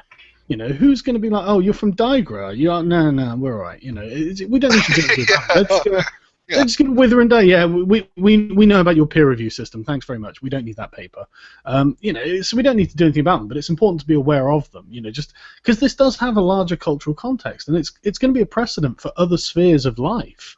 The right wing are probably thanking their lucky stars that this has happened. Oh, are you kidding me? I have a feeling there are a lot of groups that, of all different stripes, that have been watching this kind of play out and have been probably taking notes in amazement that this has succeeded and that these people are failing. It really is remarkable, and I think once it's all said and done with, people will it'll probably hit them then as to how big of a coup, how big of a win this is in relation to almost anything. It really is remarkable. That's the only way to really describe it. It's like the Luddites, these people are like the intellectual Luddites that are currently raging against the Industrial Revolution. This sort of thing happens all the time. This is actually really, really normal, and so we just have to find a place like gaming where it stops and everything can be revealed for what it is, and then it can just be rolled back. Well, and I mean, how great is that too? People make jokes about the tinfoil or about looking at different things, but that's the craziest thing about this, I think. We're still winning. We could say the craziest shit on earth, and we're still winning. How the fuck is that happening? They should be able to hammer us. Right, there's no way we can fuck this up, and I know that drives them crazy. Yeah, their win condition is when we say, okay, you know what, we don't want to be gamers anymore. That's never going to happen. Yeah, exactly. Yeah, when am I going to ever say I don't want to play games? I mean... So yeah, we can't lose. Or they don't have a win condition. I caution on the yes, of course we're winning, but I caution on the side of not getting too cocky with this. Are you kidding me? I'm dancing down the streets. Fuck these guys. I'm looking at Twitter right now. Apparently, they have called the cops on Mike Cernovich. Wait, Why? what? Yeah. I'm looking at Twitter right now, and apparently the LAPD has to treat every 9/11 as an emergency, and so they've gone to his house and okay. But no why, deaths to though? when they won't stay. I filed a police complaint against him. Yeah, I for saw what? there's a web page where people could quick file a report against them and shit. Wait, what? Yeah, I saw Right some- now, currently right now, Yeah, it's happening. This Yeah. is ridiculous. This is I'll ridiculous. put the link in the chat. Somebody sent it to me a minute ago. Hold on. Oh no, but you were talking earlier about don't get overconfident. I mean, yeah, in regard, in some aspects you're right, but Fuck them. They're just so arrogant. Why shouldn't we be cocky? That's what gamers are. We shit talk. We should totally be cocky about it. That's our fucking nature. I think, don't forget that we're the guys with the sense of humor. You know, they're the fuckers who suck the fun out of everything. Oh god, yeah, they're yeah, it's a wet blanket. They're fucking just they suck the fun out of anything. Professional killjoys. And I don't think anyone's really had a good laugh in a while either, have they? No, yeah, and you got to keep it lighthearted. Yeah, talk a little shit, have a little fun. Yeah. Well, I'd like to keep going with the stream, but my voice is fucking dying on me. So I'm going to cut it a little short. Do you guys want to give out like a YouTube page, a Twitter account, so that people watching, 4,500 bots apparently, you know, because there's nobody's in GamerGate. It's 30 people from what I've been told. Yeah. But 4,500 bots might swing by. So if you want to just throw something out there, go ahead. Well, they can follow me on Twitter at @TheRalphRetort or visit my site, of course, theralphretort.com, and that's it, pretty much. Oh, YouTube, the Ralph 2001. So. All right, fantastic. Sargon. Yeah, I just want to tell everyone that some guy from Sweden emailed me about a week ago saying that he was working on a piece of art, like proper Renaissance style, laden with meaning art. And that's actually one of the reasons that I was bringing up the dark stuff because segue into that. No, because to make sure that you all are aware of the context of what the painting is, because this painting encapsulates everything about Gamergate. It's one of those sort of I've just seen the rough sketch with some bits painted in, so I don't know how good it's going to be at the end. But the sketch it's just magnificent, and I can't really tell you anymore because I'm sworn to secrecy. But I was allowed to tell you about the painting. Well, are you going to share that with everybody when he's done? Yeah. Yeah. Well, he's going to. It's not mine. I didn't suggest it or anything. This guy just literally sent me the concept fully formed and was like, "Is there anything I'm missing?" And I'm like, "Not really. You know, I mean, I suggested some people, but it's, you know, practically had everyone on there, and it was just like." And just so many like fine details and just clever visual representations and metaphors, and it looks really good, and I'm really excited to see the full. Well, I'm kind of hyped for this now too. Shit. Honestly, it's fucking awesome. It looks like the best game of Dungeons and Dragons you've ever seen.